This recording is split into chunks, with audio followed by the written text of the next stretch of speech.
approaches and has a hit. Jack McGlynn! That is an absolute banger to draw this game level. Welcome in. We are here. MLS weekend matchups. A little bit of CONCACAF Champions Cup semifinals, first leg next midweek. I am Deke. Welcome in. Shaka boom. Let's go. First up. As always, we'll go through all the matchups.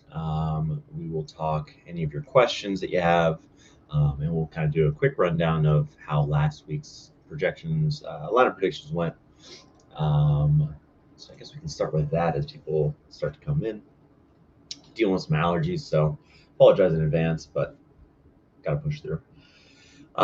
So 84%, 83.88 in game week 70. Solid. There are a few sevens out there. Chicago, Toronto again.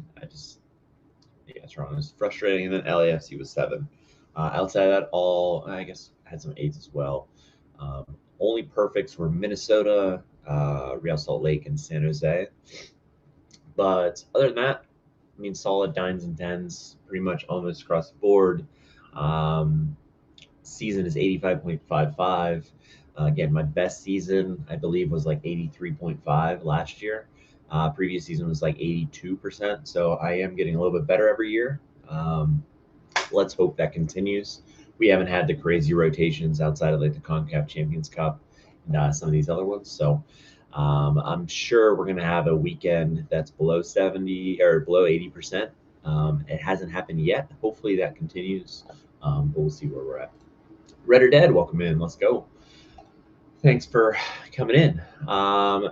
Seems that we are maintenance for server data. So close out of that tab for now. I haven't done any lineups or anything like that, so we'll see how that goes moving forward. Outside of that, I don't need that either. So we can jump right in.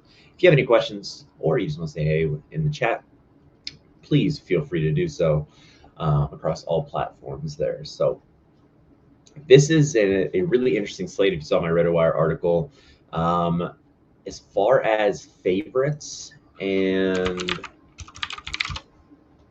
home teams, we have an odd sort of people on top and who are away teams but have a pretty good chance as well. So if you didn't read the article, definitely appreciate any views on that. But let's go to the cheat sheets. If you're looking for 15% off, there is a code in the description of the video, should be. But if you go here to MLS Week 9, we have a nice little all projected lineups and everything going on here. So I have everything there if you're just looking for a grand scheme of lineups there. But this is kind of what we're looking at here. Oh, server data is back. All right, let's bring her back.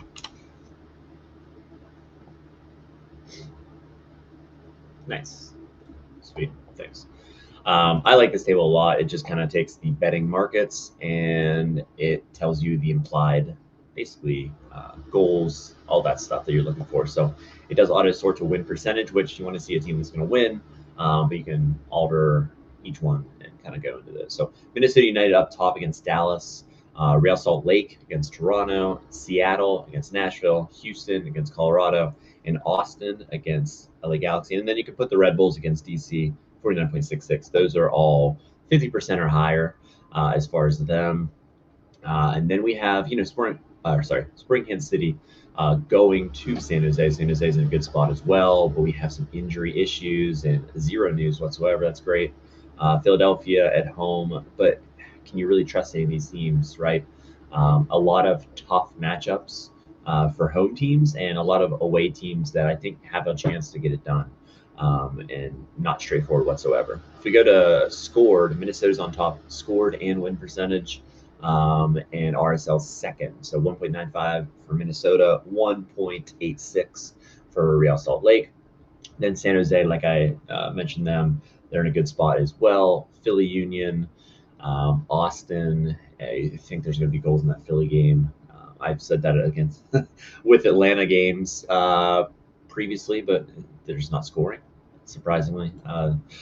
The 1-0 defeat to New England at home was pretty shocking. But that's kind of how their season's going so far.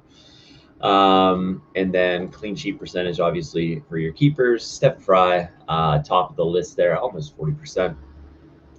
Real Salt Lake, Kevin Cabral, Rafael Cabral is my Deeks Diamonds goalie of the week, just based on 5 saves in 2 of the 3 matches. He's getting a decent sample size. Toronto doesn't shoot a lot, but when they shoot, it's on goal.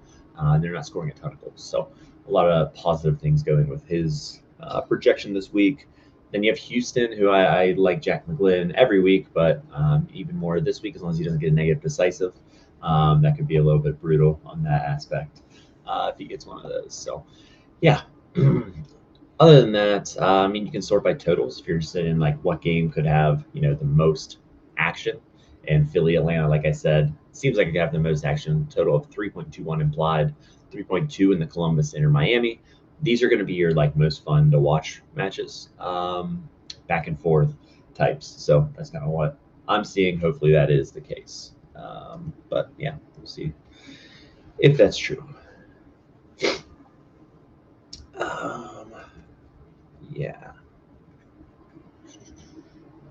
My Streamlabs is like being funky right now, so just give me a second. Nice Cabral's a streak keeper. Nice. Hopefully he gets it done. Okay, I think it's a little bit better. I don't know. It's glitching on me. I think that should be good. All right, so let's jump in to a little bit of everything. We can go to Sorare in a little bit, but specialists this week, interesting. Max 2 players from each one, minimum of 2 50 or below, max of 2 above. So cool having that. I would definitely. We'll see how the prize pool goes and everything with that, but we'll get into that a little bit later. So we'll go through all 30 lineups, 15 matches this weekend. Like I said, there's a lot of uncertainty, a lot of kind of, some good matchups, but like guys that are very questionable. So we'll get into it, starting with Austin FC. This is Arglass, Texas Fantasy _ on Twitter. As far as, tough loss, they got smoked. With that being said, not the worst thing in the world, bouncing back. I have a positive matchup against the LA Galaxy. In theory, should be a positive matchup, but we'll see how that actually goes. As far as Svatok, I have him as being in as well. I agree here. He has more insight information than me. Cascante was pretty poor in the last match with getting that start. And then outside of that, looks like Eli Sanchez is out, right? But he has been training. Well, I guess he's not ruled out, but he's out of the prediction. Savage and Pereira makes sense. Pereira had a great goal. I mean, it was kind of just a clean sheet breaker, but a great goal. Bakari at 70%, O'Brien on 30%, Zuni at 80%. His wife is on baby watch. So that's something to keep in mind. I don't think it'll be this weekend, but I'm not sure what the weeks or when the due date is by any means. So other than that, this looks similar to the same team's last. Svatok being in, I would agree with that. Same deal there. LA Galaxy, what can you say about them? Injury issues to start the season. They're getting healthier, right? We saw Pinkzel. He's been in. They're trending the right direction as far as that. But now Zanka had to get a red card. So kind of a toss-up. Edwin Cirillo, I don't think it was last year, but maybe 2 years ago. He played some center back. He is capable of playing center back.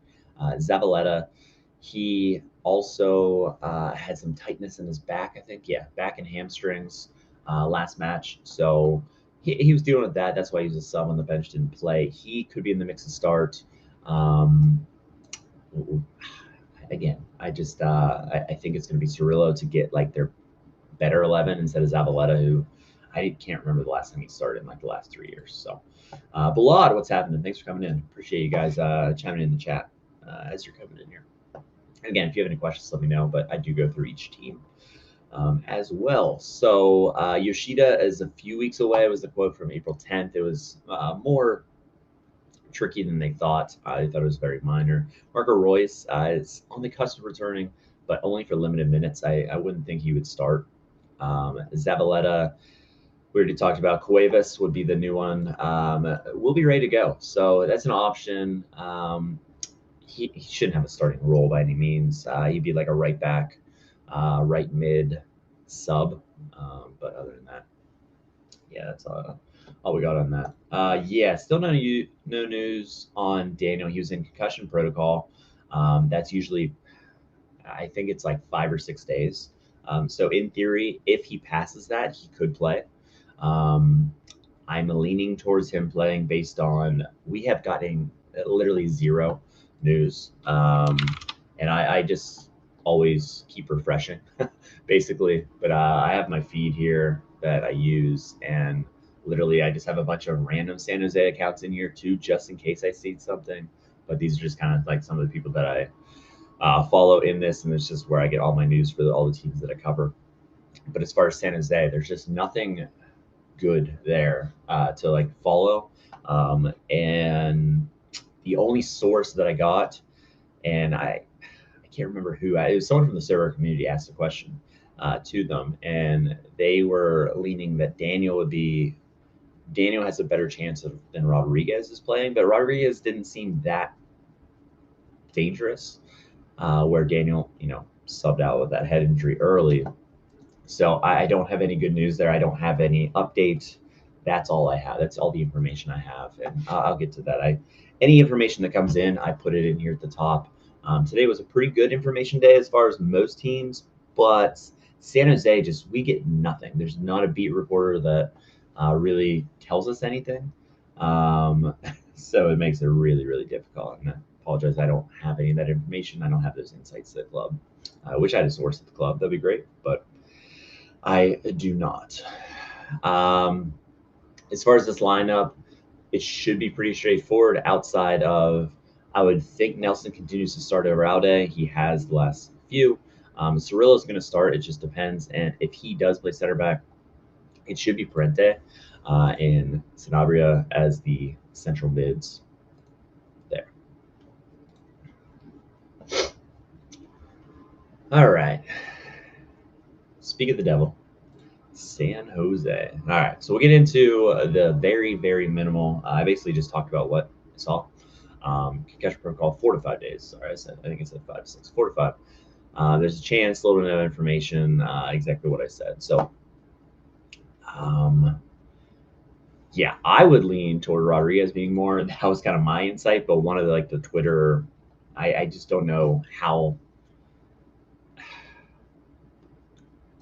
I don't know what the right word is. How, I guess, is it true, or is it just someone saying something on the internet type of thing, without dogging anyone too much? But I am leaning the two. If you have them, it's such a good matchup, which is really brutal. But if you have them, it's hard not to play them. But at the same time, you're not putting these guys in one of your top lineups. Sadly, you're not. And I'll kind of get into it with Andre Blake as well. You're not putting them in your top lineup. You just can't take that risk. You got to go elsewhere. As much as it's a smash spot, the DNP risk is just not worth the reward. But it can go either way. Tarek, what's happening? Thanks for coming in. As far as the other side on the back line, Romney hasn't been good. He's kind of just stuck. He's not a fast guy. But, he's the guy that they like. Outside of that, the question marks, LaRue's been good. He's been good this year. He shouldn't change at all. Ian Harkes would be the one. If K would start, it would more likely be him out. And Sigaris, Pellegrino has been okay in coming off the bench. He had a goal and assist the one match where they, blew out DC. He was okay in minutes last match. I do lean to Sigaris as getting the start, and it should be Josef and Arango. There might be a slight change in formation where Arango's sliding a little bit back in the formation, but yeah, it should be something like that. If they would decide to go 4-2-3-1, that brings Lima in the mix. But Muni was the guy who came in for Rodriguez whenever he was subbed. So I think if Rodriguez is out, it makes a lot of sense to keep the same formation and go with him. So they are playing Sporting Kansas City Alex is our Spring Kansas City expert. And yeah, after the win, didn't happen. 4-2 loss against Portland. So Bolader left out of the squad. Could have been a coach's decision. Brody seen at training after being out with the undisclosed injury. Radoja last seen training on Tuesday, which is good. But availability report last week, he popped up randomly. So as far as this, they do have some uncertainty, you know what I mean? These 80%, there's a lot of uncertainty because guys can start there. I feel that there's some teams that you just have that uncertainty with. Rosero, 60-40 with Jansen Miller.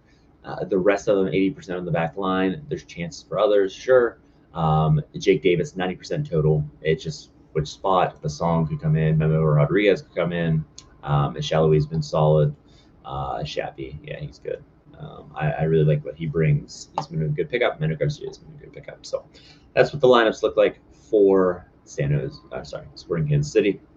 We'll get into a team that has been very yucky to talk about. Just Heat's St. Louis City. It was close. Yeah, it was a close game last match. The kind of tough see where we're at type of a match, but Vancouver could have their eyes on the midweek match where they're playing Inter Miami. They are hosting Inter Miami, so this will be very interesting how they line up and who they take because they're getting more healthy, but they still have some injury issues to do like a full rotation and not go after it. Maybe St. Louis has a puncher's chance here. It's just really hard to back them with how they've looked. Berkey has been back, but he has gloves on, but he's not with the team. So London net still. Some toss-ups, several positions. Just there's a lot going on here. Yara doesn't have a concussion in his training, so he's likely to be back in, but there's a little bit of risk. Horn and Totland back full training, so that's good to see. As a Totland owner, hopefully that helps the team out as well. I'm not sure if he'll start right away. Like this lineup, I have Hebert starting as that right wing back. And then hopefully Tottenham gets a nice little chunk off the bench and then starts the next match. That's what I'm hoping for. Gives me another defensive option. Alfredo Morales over Watts. A little bit of a toss-up, but everywhere else, yeah, there's chances. But I agree with everyone that looks here. You just can't. No one's scoring well. So it's really hard to trust St. Louis. Even Hartle, he's just been not good. Vancouver. So we do have a lot of different things. Here's the news we got today. Reingold was running laps, getting closer, but he's still not back, in my opinion. I list him as doubtful, but very close to being out. Laporta, same thing. He was training inside, so he's not going to be back.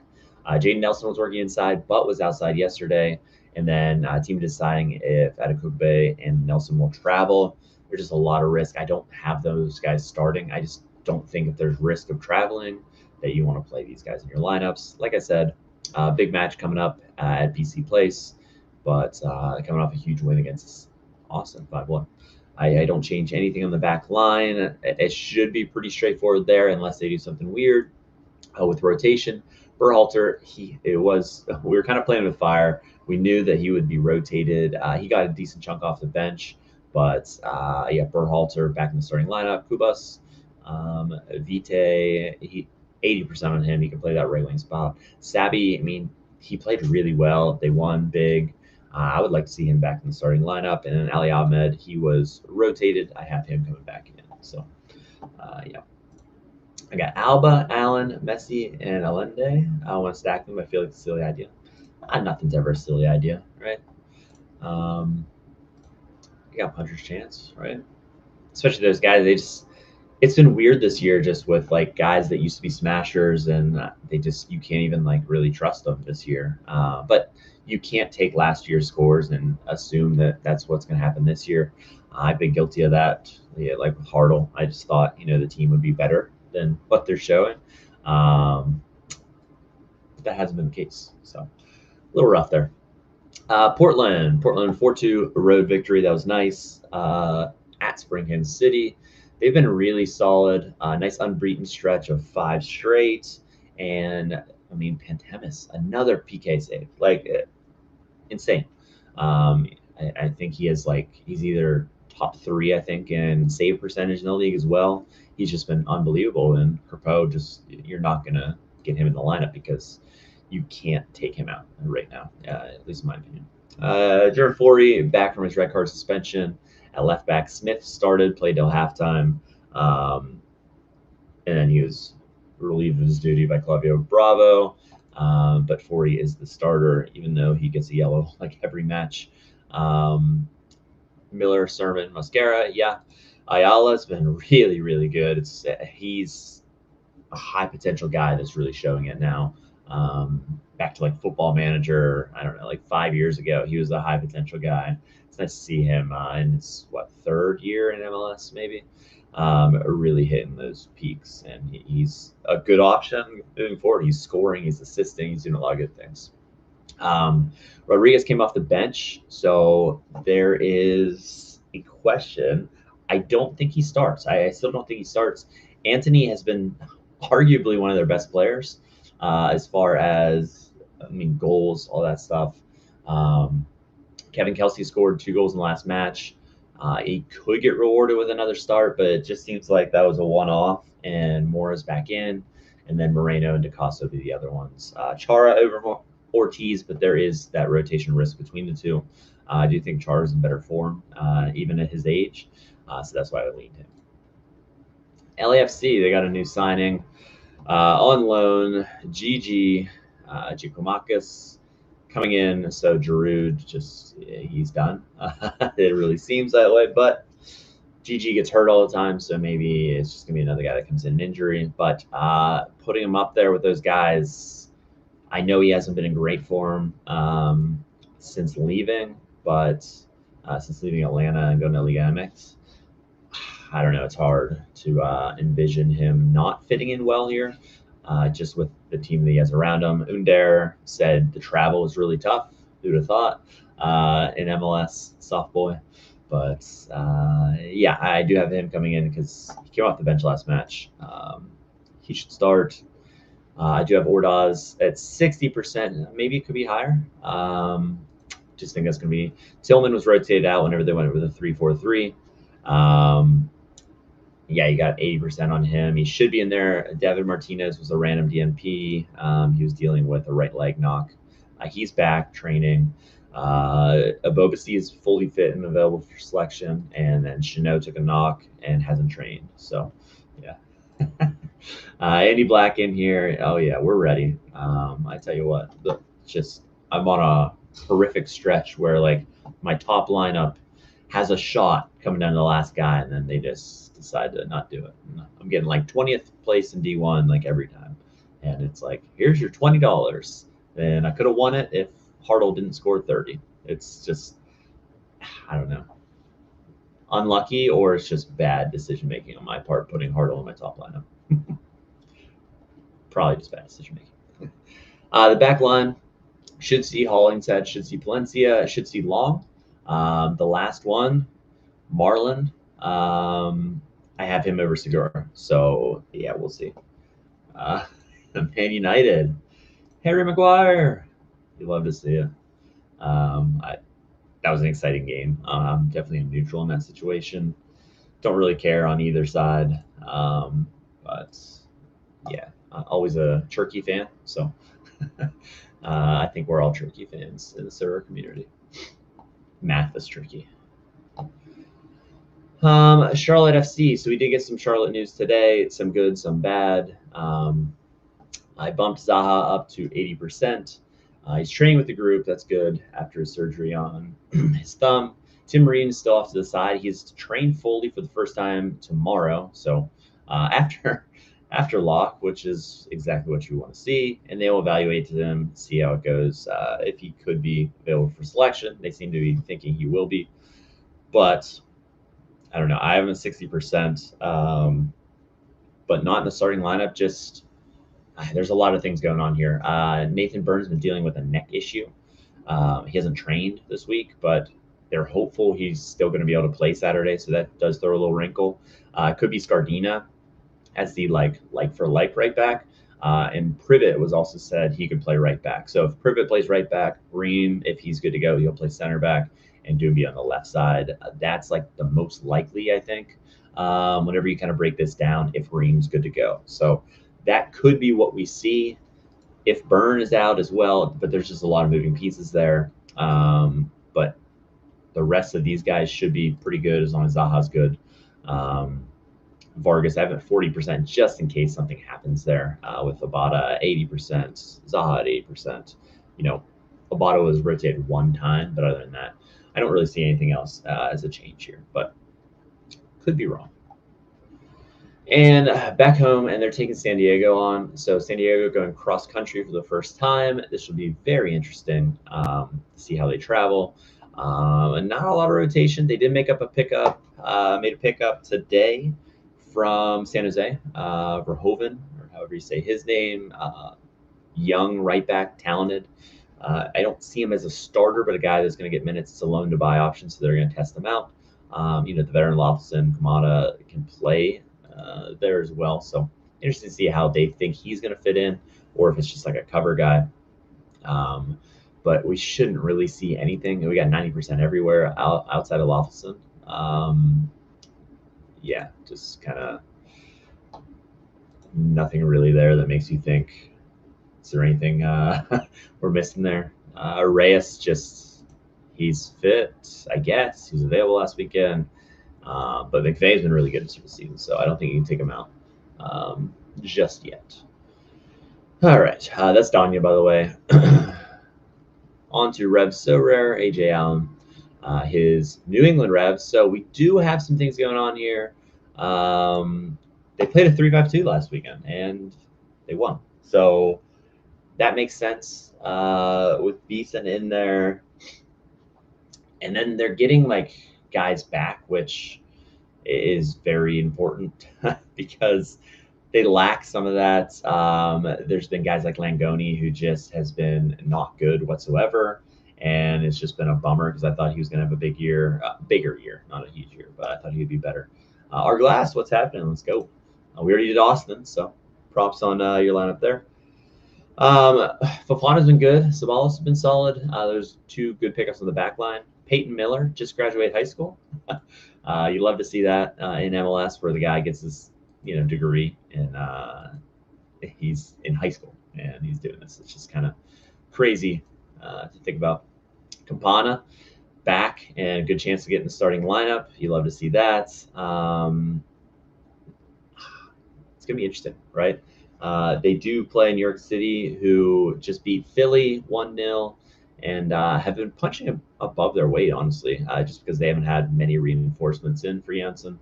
So we'll see how they line up as well with any changes, but I don't think they change anything just because positive outcome, solid.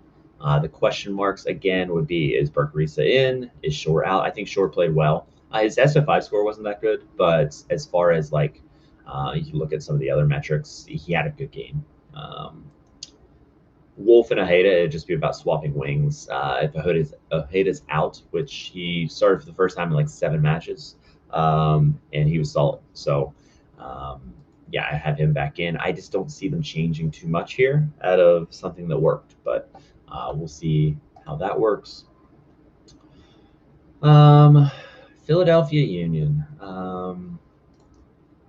Regression. I don't know if you want to call it regression, just because I think they came out really hot. I think people are adjusting to them a little bit is one thing, and then whenever you get rid of, they didn't have McGlynn all year, so you can't point to that. But now Gozdog's gone. I think they just lack a little bit. It's still an okay lineup, right? But you have Glavinovic, who went down. Blake was out of the lineup. Andrew Rick made the kind of error. He came out way too far. It was a little delayed in coming out, and that's how Alonso Martinez scored the game winner. A nice cheeky little tap in. But we'll see. Andre Blake is day-to-day. He'll be evaluated if he can play Friday morning. So the rumor is that he was training yesterday. So I do lean him, but again, as a guy with 2 Andre Blakes, he's going to go in my last 2 lineups, and we're just going to, he's made of glass. I have the cards. I'll just keep the cards, and I'll keep putting him in my last lineup because It's just not worth it. And as Andy says, that is classic Blake. Brutal, brutal. Kai's back, which is good. So that's a positive. Macania, unless they would go to Harriel for some reason to get Westfield in, that would be an option, but I doubt it. It should be Macania, Glesnes as center backs. Vasilev back in the starting lineup. Maybe just go Kevin Sullivan. Maybe get his first start. They won't. Lukic has been a really good option. Danley's been all right. Damiani, since going into the starting lineup, has not been very good. Ura has a chance again, but back-to-back matches Damiani started. We might have seen the changing of the guard a little bit earlier than I thought we would have. And then Ty, after a great start to the season, he's severely cooled down. But what are you going to do when the team looks like this? All right. They are playing Atlanta, who are struggling as well after that brutal result. And a lot of I thought they would be better. That is for sure. But they haven't been. So Brad's in net, Amador, Gregerson, and Lennon. It's kind of a coin flip between Lewis, Abram, and Williams. Just kind of depends if Williams is healthy enough. It's really tough out here. Centrally, they've struggled a little bit. It's Liz and Mayumba, 70% each. Klitsch was 60%. This is Ryan Walter's lineup. And then the front four, they're going to be there. They're sticking with this 4-2-3-1, but honestly, it's not working. You got to do something a little bit different, maybe. It's tough. So, as a guy that has like a few of these options that I thought Atlanta was going to be good, I'm cautious, but I'm cautiously optimistic that they can, get a little bit more cohesion going forward. But right now, this stretch of games is going to be a little bit difficult whenever they should have had several they really should have won leading up into this. New York Red Bulls, who'd have thought that they'd have a little bit of issues as far as Daniel Edelman. He was not, I didn't see any information on him. And then he came up as questionable in the injury report. At least now we know he won't be available this game week, so that changes it up a little bit. They've changed formations. They've done a lot of different things here. 0-0 draw. But, yeah, it's like, do they stick with this? Sean Nealis, he gave up that penalty kick, and he's been out of the lineup the last two matches, and Tim Parker's in there. So that's gonna be a toss-up again. You have to lean Parker just based on what has happened. And then Ngoma, it kind of depends. Is Harper good to go to start? I think they'll keep easing him in. Donkor was bad. They took him off early in the match. And Carmona is like the attacking mid that they could play here instead of three center mids. They're just more defensive. So I do think that they could play maybe a little bit of that, which turns into what they usually play is a 3-4-1-2/2-1, depending on where Forsberg falls in. But a lot of these guys don't score very well. There are several good scorers, but can't really trust them. Their offense has not been amazing by any means. They've just been hit or miss. But this is a really good matchup. So you definitely have to upgrade all your Red Bulls players just because it's a great matchup against DC. DC, struggling to get in there. We saw Barraza. This is Danya's second lineup. We saw Barraza in net. The goal is just a weird. Sorry, it wasn't a goal. It could have been a goal. Barraza made a crazy save on a back pass that was horrendous. I think it was McNaughton that sent it back. I can't remember.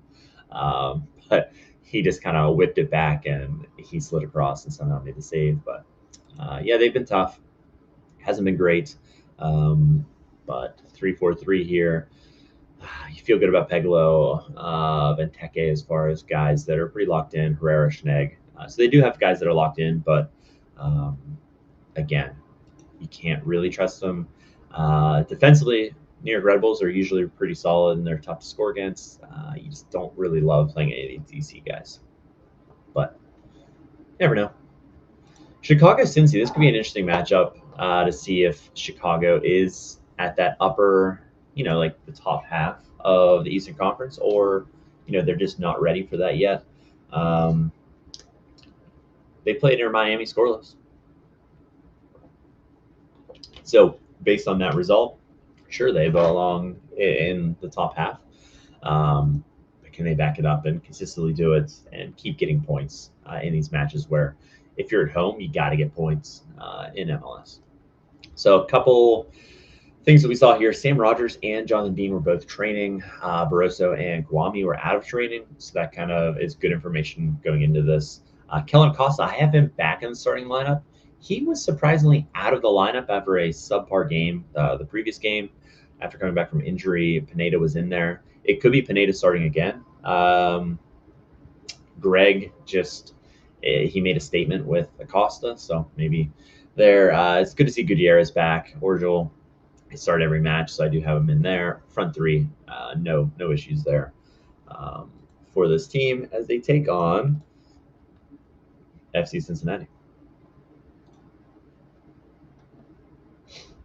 Oh, and yeah, Glasgow looked really good. Like out of position, he's normally a right winger, and he played like that right wing back role, and he was phenomenal. Kind of out of nowhere, especially as a guy that doesn't normally play there. I don't know if he's ever played there. Maybe for the second team at some point, but yeah, he looked really good. Really good replacement with Barroso being out. So yeah, young talent. What was the stat on him? I forget which country he plays for, but I think Glasgow, he might be 23 or 24. I can't remember what his age is. But he's the all-time leading scorer for whatever country is, which is hysterical. Guyanese, yeah. He's 21, okay. Just want to fact check myself. Yeah, he's 20 goals and 29 caps for Guyana, which is hysterical. That's really good. It's crazy. But, a guy on the Chicago Fire that isn't a set starter is their all-time leading scorer. So that's great. You love to see little tidbits like that. That's why MLS is so great with some of these international spots these guys take up, and just completely random that it's not like he's a striker or anything. He plays right wing, I believe, on the team. But that's tremendous. Evander's good to go. That's the good news that we got. Thank God we got it beforehand. With it was a pain management thing. So I know I have him at 70% here. I'm going to play him. I know it's at Chicago, so maybe not my top lineup. Probably not at my top lineup, I should say. But very interesting, to say the least, to have that option back and see what the team looks like. Celentano has been phenomenal. I'm so pumped I picked up one of them. I just haven't been able to take advantage. I just have him in my top lineup. He gets clean sheet every time, or penalty kick save, double save. He's been awesome. But the injury news we do have, Hadabi will be out this weekend, likely next weekend. Nwobodo has a knock on top of the hamstring, so he's day-to-day. I just don't think he's going to start. That's why I have Anunga in there, 70%. Kubo is probably 1 week away. Noonan said that Miazga could go 45 minutes. So in theory, sure, he could start. But I think we see him off the bench. Again, they're not going to push it coming back from that injury, in my opinion. But that's the only real question marks there, hopefully. Hopefully we don't see anything too random there. Seattle. Seattle is, what are they, the second biggest favorite, I believe. I showed earlier against Nashville, which is interesting. But the top clean sheet odds for Stephen Fry. So we got to look at that, and he's got to be one of the best options, although his floor might be not that great. But we'll see. Nashville has had so many PKs so far. It's crazy. They've missed a bunch, but they did get the win. Last time out, 2-1 win in their last match. We have Schmetzer quotes from Tuesday, and then a couple other just like tidbits kind of that are helpful. Jackson Reagan, not helpful. Right hamstring injury, out 4 to 6 weeks. So Kim Ki-hee was the guy that came in I think he came off at halftime. He was the guy that came in. Full disclosure, I did buy and then list him after, just because I knew that would be a good flip opportunity, or I could play him. So I did pick up 2 Kim Ki-hees just because he should be in the starting lineup based on everything I've heard. Alex Roldan and Albert Rusnak are both in training, but are questionable for the weekend. There's a good chance that both start. I have them at 40%, but there's a good chance that both start. Costa Rienzi did start last match. He had like an opt-in knock, but he seems to be fine because they haven't talked about it at all. And Rusnak could start. That'll be interesting to see how that goes. And then Jordan Morris, if they're kind of talking about him possibly starting, I think there's a decent chance. They kind of held him back. They've been safe with him. There's a good chance that he starts. Or, if Rusnak can go, maybe Jesus Ferrer starts in that number 9 role, false 9 role. De La Vega, he's been on a minutes restriction. He's still going to be on a minutes restriction. We don't know what it is, but I'm guessing 60 minutes max. Would kind of just make sense. And then Ryan Kent could appear on the bench. Based on what I've seen, I think there's a good chance he's on the bench. Not starting, but on the bench. And Nashville. We got Joe Willis, obviously, in there. I really liked him previous week, but couldn't keep that clean sheet. Walker Zimmerman still working through concussion protocol. Didn't say anything about his availability, but it really sounds doubtful. I think we should see Palacios again. And then Tyler Boyd, they hope to get him back fully training in May. That's just a little tidbit from his ACL injury coming back. So that's another attacking option that they'll get back. He's an interesting player for sure, but injuries have really derailed what he can do there. Oh, Sir Cap, what's happening? Thanks for stopping in 3 a.m. You're crazy. Balot, he's leaving early. Hey, no worries at all. I appreciate you coming in. Have a great day. Have a great Friday as well. Let's go. Andy Nahar over Bauer. Yeah.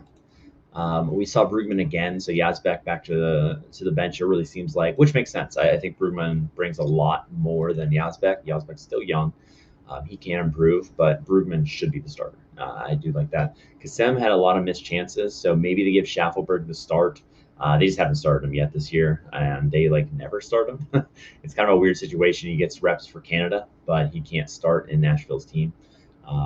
Alex Moyle, they love him, so that's kind of why he keeps starting. But other than that, pretty straightforward. All right, last 5, 2/3 of the way. Real Salt Lake, they are a huge favorite. They're second. I think Seattle's third, maybe. Real Salt Lake, as far as the team, they whenever they get informed, they run it back, and then they make this, whenever they lose, they decide to make some changes. So they lost 2-1, a late penalty. So the possible rotations, maybe you see Quentin in there at right back for Bodie Hidalgo. I doubt it, but that is a possible one. And then Katranas, they said it was pretty tight between the two. It's not that he played bad last match, but there is that chance. But the rest of these guys, it just doesn't seem like any of them should rotate unless there's a phantom injury that I don't know about. But I don't know. I don't know if we see many changes, maybe 1 or 2, the ones that I highlighted. But I think it's pretty straightforward of they should play these 5 guys or 6 guys here. Unless they do something different as striker. They are in the market for several players. They swung and missed on one. They got other people they're interested in. But they have a great matchup. So Diego Luna, he's been in pretty good form. He had that, 2 matches ago, he played really well. But Toronto heads across and played Elevation in Sandy, Utah. Wednesday's news, and then Thursday, we didn't get a ton. There is possibility that guys are coming back. So Brynjolfsson, Kerr, Monlewis, Gomes, Wingo, and Larea were absent from training on Wednesday. Robin Fraser said they could potentially, Brynjolfsson, Wingo, and Gomes could be potentially ready, and Kerr is not close to coming back from his sprained ankle, high ankle sprain. So 3 straight draws for Toronto. They have not won a game yet, so they're still working through version. Shao Gonzalez, what's happening? Do you think Ryan Kent can do well? I think, with Arriola getting injured, and they've had several injuries in that front, I don't think there's a reason why he can't. Sometimes just, getting into the team and things like that, I think I got to see him play in MLS. But in theory, yeah, he could be good in a good team. I still feel that Seattle's a good team. I still think they have, looking at their roster, it's a good roster. Just some of these guys haven't performed like Jesus Ferrer hasn't performed at all, but they're still going to be in it. They have a good defense. They're fighting through injuries, but Ryan Kent in that team, I think he helps them. And I think with Arriola being hurt, gives them another option. And who knows? De La Vega, I'm not really counting on him to stay healthy the rest of the year. He's probably due for another injury. He's, been in the team 2 matches. That's way too many in a row. So, yeah, I think they'll see more injuries, and Ryan Kent could carve out a decent role. So, Toronto, I hate predicting Toronto. It's just there's so many question marks every week. But based on everything I've seen, there's a few question marks, but like the midfield kind of has cemented itself, in my opinion. The back line, same kind of thing. Cozy Thompson back in. If Wingo is healthy and could start, that would be an option. Davy Flores was all over the pitch last match. Everyone was raving about him. He should be locked to start just based on that performance. He was covering every blade of grass. So a lot of good things, a lot of positives there. Insigne's been a starter now. They're sticking with him. I don't think they'll have the chance to move him. Sorare Gameweek, yeah, sold on them. Corbino, he was okay last match. He was better the previous match, but he can't buy a goal. I have him leaning over Spicer. Spicer coming back from a knock, but it should be all right. And if Brynhausen can't start, it should be Etienne Jr. again up top. So that's what I went with. Take it with a grain of salt. They're my worst team to predict. So hopefully we get a little bump. 11 out of 11 for them would be really nice to bump that overall percentage up from the absolute stellar. Columbus, this is a bit of a nightmare. Nancy made the rotation of who I thought had the best matchup. Traburko last match. I have Traburko back in the starting lineup. I just don't know if this is what they're going to do. There's so many question marks, and I think this is going to be a rotation nightmare between certain guys being rotated in and out of positions and all that. I have Chambos playing more forward. He could easily be in the midfield or out. I mean, there is that chance. I have an 80%, but there's a chance that he's the guy that loses his spot. Zawadski was not very good last match. I don't know if it was because I picked Traburko as my Deeks Diamond defender, and I was kind of watching him more, but he didn't play very well. He's a Swiss Army knife for them. It's not like he's just going to be completely out of the team, but I have him at 80%. Not saying that I don't think he's going to start, but I don't know. It's interesting moving forward what they want to do with that. I still think Amundsen, Traburko, Moreira is the best back three they could put out there. So that's why I have that. There is just risk of what is Nancy thinking? What is he going to do? And then, I have Gazdag and Chambos being, the 2 attackers, but like Chambos playing a little bit further back where Gazdag can have that attacking mid kind of just free flowing. And then Diego Rossi, I have him over Russell Rowe because I don't know who to keep out of the lineup, to be honest with you. It could be Russell Rowe. It could be I really think Gazdag is going to start this match after playing 45 minutes. It's not like he has any fitness concerns. Could it be Chambos? Could it be Zawadski? Could it be Traburko? So it could be any of these players, and that just kind of is the domino. One of those guys, whoever it is out, everyone slides around. And until we see more basically data points on it, it's going to be really hard moving forward to decide. Because like Russell Rowe, it hasn't been bad whatsoever to start. It just seems like if I was the manager, I would want that 30 minutes out of him, a fresh Russell Rowe for 30 minutes, play that false 9 with Rossi, which would hurt his scores. I mean, better decisive chances, but less of the ball maybe in that position. So that's what I'm going with Columbus. They're playing Inter Miami. Should be a great matchup. That's what you love to see. Some of these like playoff possibility matchups. And you got to watch with these guys because they do have a big match coming up. They're traveling to Vancouver. Will Messi play in Vancouver on the turf is the question that we're going to have in the midweek. Not really looking forward to that, making that decision. You would think since it's CONCACAF Champions Cup semis, you would think he will, but this could be a game where he starts. With it being on the road, though, you just don't know.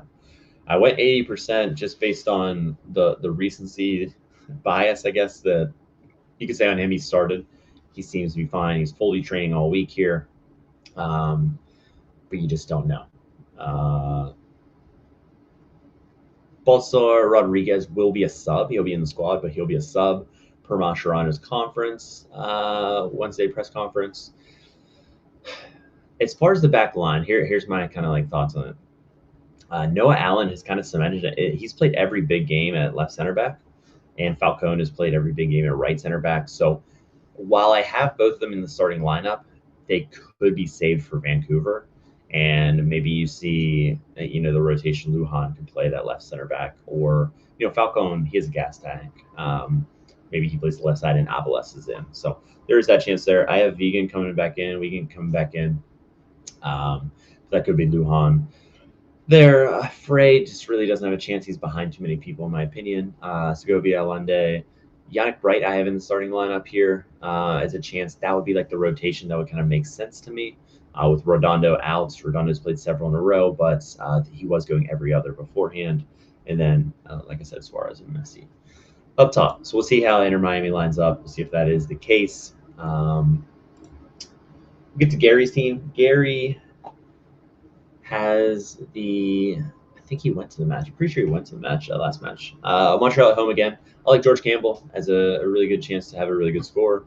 And they play better at home, as most teams do, but they have a significant advantage at home, in my opinion. Owusu starting over Brioni up there, 70%. Waterman, yeah, it's either left center back or right back. Yeah, I was just checking out there. Neal is healthy, and he has a chance to get in there. They're finally getting healthy, so it's interesting to see how they line up. Sinchik, he looked really good off the bench, and they paid a boatload for him. So he's going to be in the starting lineup, it looks like. I agree there that he worked himself into it. He looked good. So I'm interested to see how he plays again. Just get a good look at him because he played in like Ukraine's second division. I think that's where they got him from. And they paid a crazy amount for it. So let's see if that works out. And Montreal's playing Orlando City. So the Orlando City question, again, we had Araujo and Atuesta out of the lineup. Atuesta, excuse me, did make an appearance off the bench, but Araujo was an unused sub. There's still a little risk. What mitigates some of the risk for Rafael Santos would be Brekalo is likely going to be the center back. Kyle Smith could play that center back role, but Brekalo is going to have to cover for the red card suspension of Rodrigo Schlegel.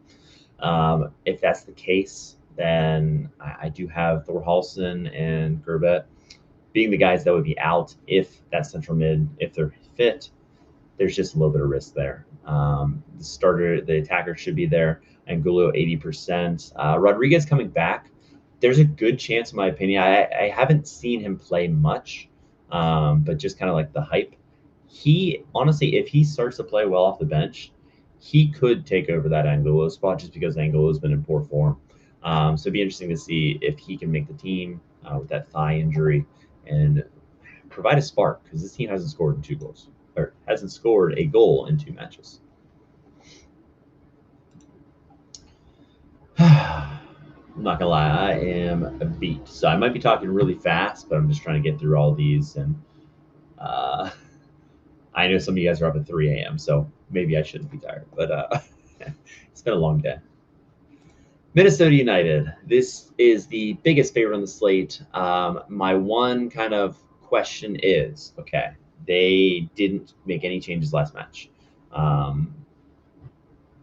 The direct quote from Eric Ramsey, he said that he wanted to keep 16 to 17 players fit, with starting and rotating a lot. So does that happen here?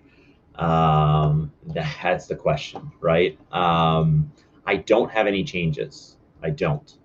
The 2 possible ones that I think we could possibly see would be Duggan getting another start and getting back in the lineup, and Harvey getting back in the lineup. But that's kind of like the only ones that I see. DJ Taylor played a lot of minutes. Bongi Hlongwane came off after 54 minutes. He was on the yellow card as well. But Taylor got a lot of minutes last match. Something to watch moving forward. Yeah, you're trailing off. Perfect for you, I'm sure it is, man. It's crazy. I appreciate you staying up or getting up early, whichever side of it you are on. It's Hershey, what's happening? More Vancouver love, man. I love to see it for you. Happy Easter weekend to you as well. Happy Vancouver weekend. Happy Vancouver month. Happy Vancouver year for you. You love to see it. But you like, I like Pereira. I like, as far as the forward options, there's not a lot to love. And I do think Yabo gets off the schneid here, but some uncertainty to say the least. I guess FC Dallas have a couple question marks, in my opinion.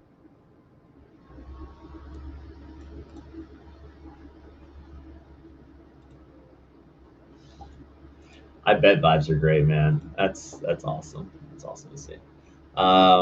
They did play this 4-3-1-2 or whatever you want to really call it. So that's why I kept Delgado in here.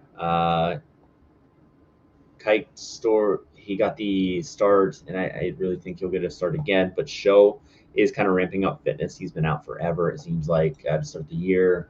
Getting some fitness here, so he has a chance. Leo Chu, he has 50% here for me. It just kind of depends the formation. If they change it up a little bit, if they don't play these like central mids, and Delgado plays here, Farrington moves over. Musa, the Moose was loose, and he suffered an ankle sprain. It should be Farrington up top. And if they play this formation, Julio up there with them. Ramiro as center, defensive mid makes sense. Back line should be pretty straightforward as well. Nolan Norris was taken off due to a yellow card. And Siki Belang, or however you say his name, he played left back and he looks so lost. If he's like the cover, Enzo Newman has a slight knock, but they're in trouble based on what they have here. Last matchup. Tuggy, what's happening? Let's go. Cross-country trip. How you feeling about it? Play the old tripping B-boys. Houston, Jonathan Bond's the question here. He was on the bench. With him being like a full week in the squad, all that, I lean him starting, but Gillingham could definitely start as well. Toss up there. I haven't really decided. I've been hoping they like kind of tip their hat of who's going to start. But yeah, we'll see. We'll see there. Backline should be pretty straightforward based on what we've seen. The question mark in this lineup is really Brooklyn Reigns started last match due to Junior Urso being out with a lower body injury, so maybe that happens again, or even if he doesn't come off, just comes off the bench. So you do have Reigns starting again, McGlynn in this role again, Ladera on the bench. Yeah, that was bizarre, right? They fought back, which is you love to see, even at elevation. So for them to claw back, I know it's pity party, but no points. But I think you can take a little bit from that they still battled. And then our last team here, they're taking on the Colorado Rapids, who we just talked about. Colorado has been up and down. They've had great results. They've had poor results, but they've traveled pretty well. Mihalovic, it doesn't really matter. It seems he'll have those stinkers from time to time. But yeah, you feel good about him playing. The formation, I have a 4-2-3-1. Yappy played well in the starting lineup, and I do have him starting again. Should be that way. I mean, you play that well, you should deserve another start. My big question was Rosenberry, who is the captain, left out of the lineup. Is that going to be the same thing moving forward with Vines being healthy and Cannon back in the lineup? It's hard to read that situation. Right now, it seems like he's a veteran off the bench based on they prefer Vines and Cannon. But if he goes out there and starts this match, then we have a true location. So brutal. Other than that, yeah, I think we do have some DNP risks for sure. Several places. If you can dodge those, if you can dodge a wrench, you can dodge a ball, right?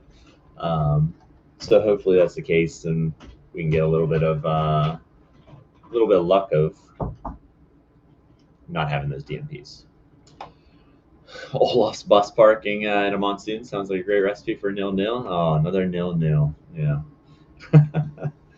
But like I said, this is a weird slate because there's a lot of really good matches, but that makes for a lot of toss-ups.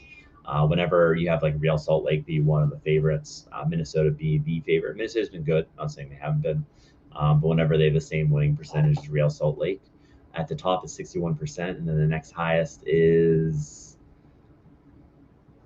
who? Seattle, right? Yeah, 58% of Seattle, and then 56% with Houston.